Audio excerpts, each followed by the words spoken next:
All right, so what's up, everyone? So tonight we're going to be learning how to number one, learn how to break down candlesticks, and then number two, learning the time frames and what they mean for trading. Coolio. So let's go ahead and get into it, shall we? As normal, per normal. Actually, let's go ahead and delete these indicators here.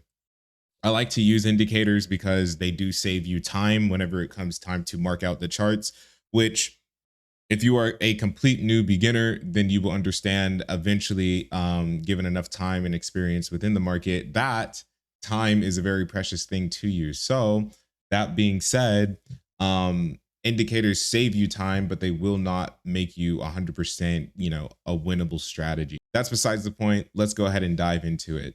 As you guys can tell up at the very top left hand side of your screen on TradingView, you do have a bunch of time frames, right? And if you don't have them starred or favorited, I have mine favorited within here, right? These are all the time frames that I like to use within the market, and also because it does align with my strategy that I was taught. But I do highly recommend favoriting them just because it will save you a lot of time whenever it does come time to just click around on things on the charts. I usually watch around 6 or 4 pairs every single day, and I watch them all at the same time. So to save yourself time within the market, it's best to go ahead and favorite some of these little things that will help you along the way. Julio.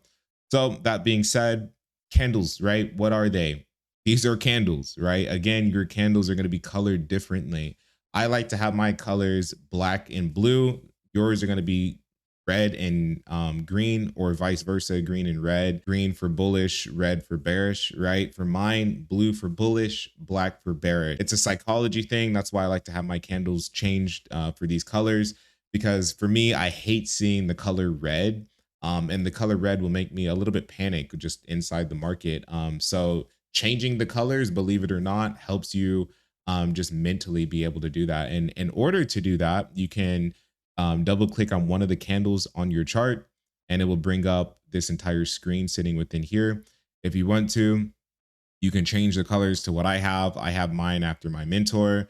But obviously you can change them to whatever you want, but just remember to memorize the colors, because you'll confuse yourself if you don't, right? If you switch things up too much, right, in the beginning. So that being said, candles, what are they? These are candles, right? We do have really big candles. We have really small candles. How do we break these candles down? What do they mean? Well, obviously, for all of you beginners, green is going to mean bullish, right? Red is going to mean bearish, right? So whenever you see a green candle or a very big green candle, then you obviously know that there is a lot of bullish order flow, bullish momentum pushing that candle to the upside for us to make that big ass green fucking candle. Cool.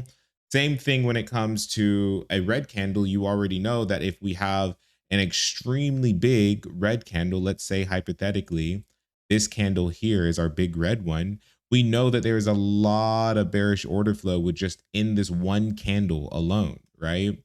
So candles do hold a lot of weight, and in order to be able to read them correctly, right, you want to be able to break them down correctly, right? So number one, why did we care about the time frames? Well, each candle for each time frame, again, 4 hours. What do you think that means for one candle, right? It takes 4 hours for one candle to fully develop and then to also fully close. As you can tell, we have the countdown bar over here on the right hand side of the screen.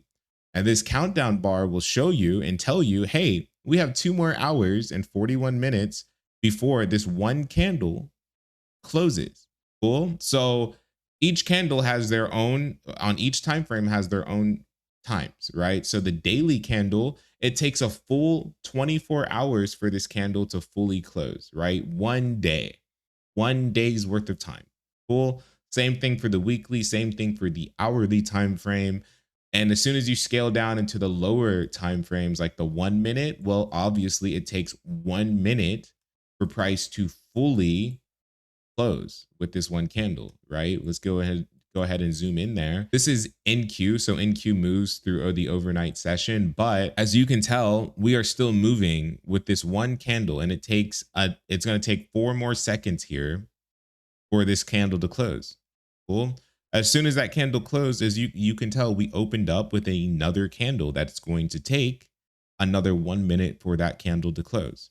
So as you can tell, again, time frames, each candle does have their own time frames, and each candle will follow along with the higher time frames. So there's a little note for you right there. Make a note of that. If the higher time frames are moving downwards, obviously the lower time frames are going to follow along with it because the higher time frames hold higher power. So if we are tanking on the 4 hour, what makes you think that the 1 minute is going to be going up, right? You have to remember higher time frames hold higher power. So if we take an immediate shit on the 4 hour, guess what? The hourly time frame is going to follow. Then the 30 minute is going to follow. Then the 15 minute, 5 minute, etc. Cool. So just remember that, keep that in your head. Remember that each candle does have its own time. And again, higher time frames hold higher power. Cool. So let's go ahead and get down into the breakdown of how to read a candle and how to read it simple as fuck, right? So we already know that a blue candle means bullish, right? We already know blue, bullish. How do we break it down? Simply as this, right?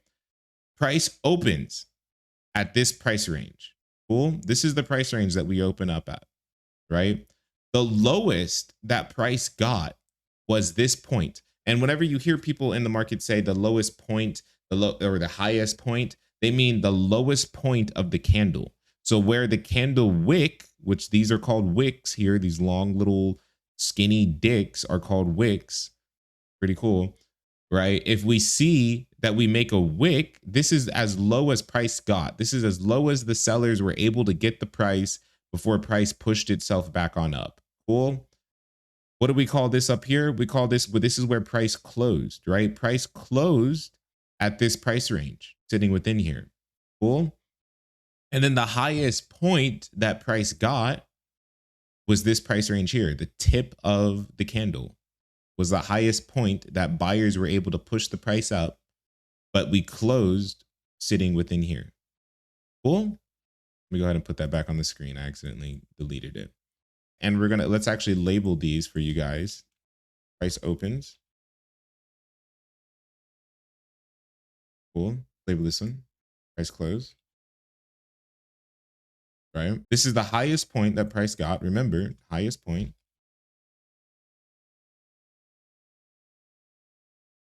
This is the lowest point, right?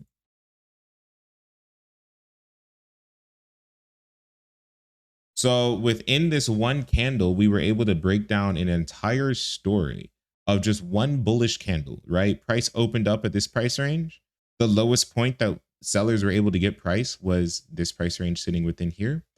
We then recycled back on up, literally pressing this highest point. I was about to say close, but buyers pushed the price up to this highest point. Then we kind of settled back down and we agreed to close within this one price range, 25,287.25. My bad. I am literally on the spectrum today for that. Cool. So that's how you read a bullish candle. So you would read the bullish candles the exact same way the entire fucking time. The entire time you would read the bullish candles the same way. Now, how do we read bearish candles, right? How do we read bearish, red or black or whatever color candles that you have? Same exact way, except you would flip that. You would completely flip the way that you would read it. So for a bearish candle, you would say price opens up within this one price range here, right? The highest point that buyers got price was up at this price range here, right? The lowest point that sellers got price was this price range here. Cool. And remember, we do have this candle is going to take a while for it to close, because remember, there's 4 hours on this one candle, 4 hours worth of time, 2 hours left. So we don't know where price is really going to close. But for now, this is the lowest point that sellers have got price. This is where price has opened for the sellers. And this is the highest point that we've actually pushed for now, right? Again, this candle hasn't closed. So to read it off of a candle that hasn't closed is not the best, just because, again, this candle has 2 hours worth of time.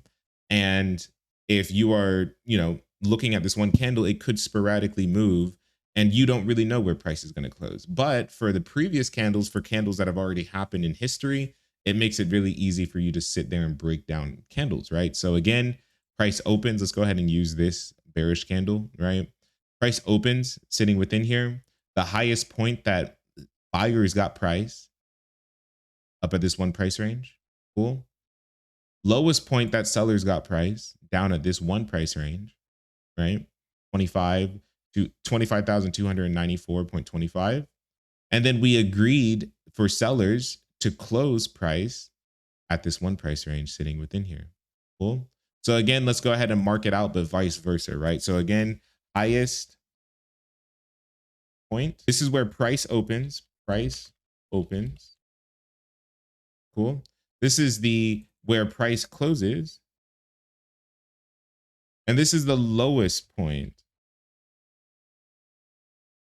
that we got price, right? This is the lowest point that we got price. So that is how you break down, just this alone is how you break down candlesticks. And it actually helps out a lot, be able just to break down either your bias or your analysis to someone who's new or to someone who's professional, to be able to sit there and just be able to break down just one candle into an entire story. Cool. So remember that higher time frames do hold higher power.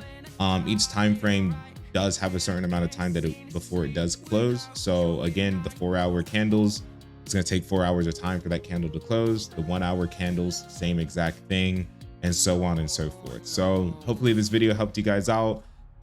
Just remember, higher time frames hold higher power if you are trading on the lower time frame. Coolio. So that being said, catch you guys all in the next video. Peace.